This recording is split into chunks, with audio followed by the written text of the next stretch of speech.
Have you heard of White Mischief? No, I don't know that. And that the scandal in Kenya when Jocelyn Errol was shot. It was a huge I don't know scandal. anything about that at all. You don't know anything about that? Happy Valley. You've heard of a Happy Yeah, Valley in yeah, Kenya? yeah.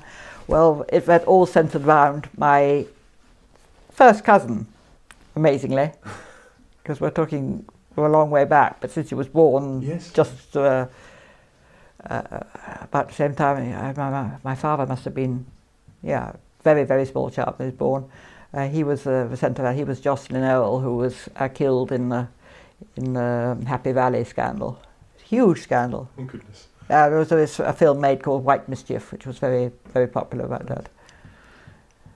He would have been having an affair with somebody's wife, and he got himself killed anyway. Goodness. Nobody quite knew how. Anyway, so Basically, when I was a child, I knew my grandfather's older brother had got involved in a scandal, but my grandfather never wanted to talk about it. And there were lots of rumours as to what it might have been. Uh-huh. There seemed to be a lot of scandals in my family, but anyway.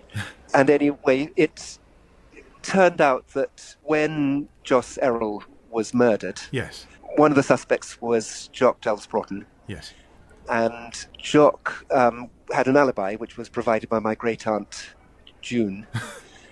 However, the next day after the murder, Yes. he was walking with my cousin, Juanita, who was a lovely woman, Yes. who saw that on the bonfire behind his house he was burning some white plimsolls. And she thought this was really odd because you normally gave your plimsolls to someone who really needed shoes and you didn't burn them.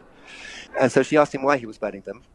And he said, she told me, that you mustn't tell anyone, but I killed Joss. And Goodness me. I'm burning the plimsolls so that they're not used in evidence against me. Later, a bit more emerged, which was that my great-uncle, John, Yes. had a hotel in Kenya. He was part of the Happy Valley set, him and June, his wife. Yeah.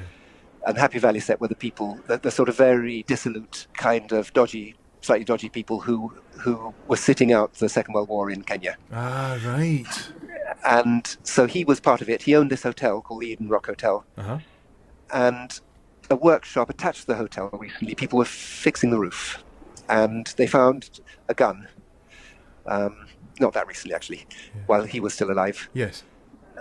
So they knew it had been his workshop. So they contacted him, and he apparently arrived with a completely white face and took the gun and went out to the reef offshore and dropped it in the sea. And so it turns out that was the gun that killed poor Joss Errol. Oh, goodness me. And Jock Delves-Broughton had dropped it into a fountain at the hotel. And then John, my great-uncle, had gone to the fountain and retrieved it and hidden it in the roof of his workshop. Yeah.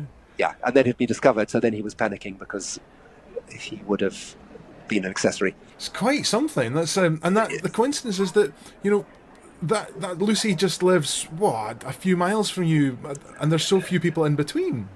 It is odd, isn't it? Yeah. It's really quite something.